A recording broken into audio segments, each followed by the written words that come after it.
Our other top story tonight, new questions surrounding the man who shot and killed Detroit police officer Loren Courts. Specifically, how he got that assault rifle and his run-ins with the law leading up to that deadly encounter.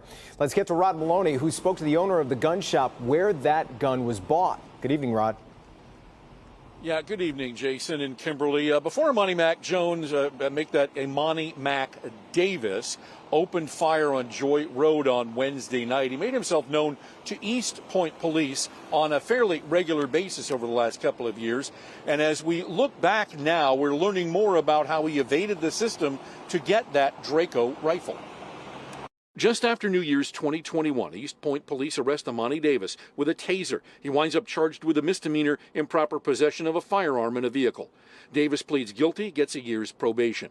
Last May 30th, East Point Police get a call to Davis's home. Macomb County Prosecutor Pete Lucido tells Local 4 Davis's own mother had it with his behavior problems and threw her son out of the house. Amani ended up arrested for a domestic disorderly complaint. City attorney charged him, and Davis ended up released on a $500 bond.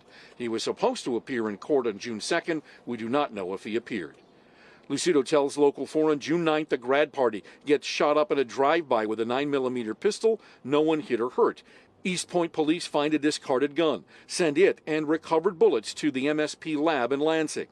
June 22nd, the warrant request screened by Lucido's office. An eyewitness says that he sees Davis get rid of the gun.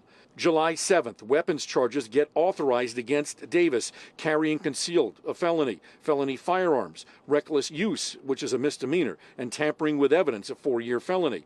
It was typed up but not processed. Because of a lack of evidence, no assault with intent to murder charge was issued. A month ago, Davis apparently purchased a Draco rifle similar to this one at Action Impact of East Point. DPD saying he was with another person at the time. Action Impact owner Bill Cusick says the other person did not purchase the gun. If somebody else came in and bought it on his behalf, that would be a straw purchase. I don't believe that's what occurred here, but I don't know. I'm not privy to all of the investigation. Now, Cusick did tell us that the sale was legal, that a background check was done through the FBI, as is the normal process for the purchaser. It was likely Davis, and he was deemed eligible to purchase the gun without any kind of a felony showing up on his record.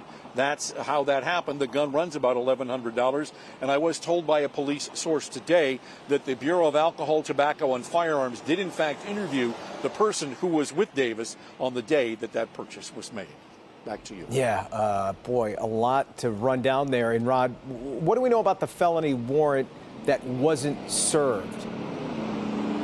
Well, the felony warrant ended up being typed up eventually, but as often happens with these things, it takes about 7 to 10 business days for it to get processed, and then it needs to go out and be served. And one of the problems for that, even if they had that warrant typed up, which it was not ready for police before the 7th, is that they would have to have found him, and they did not know where he was. So Pete Lucido saying that the system works the way it works. It was slow, and it needed to go quicker, but they were also waiting for evidence from Michigan State Police, and that took more time, which made it so that that warrant did not get served until it did not get actually typed up until the 7th. Interesting that happened a day after this all went down. All right, Rod, thanks.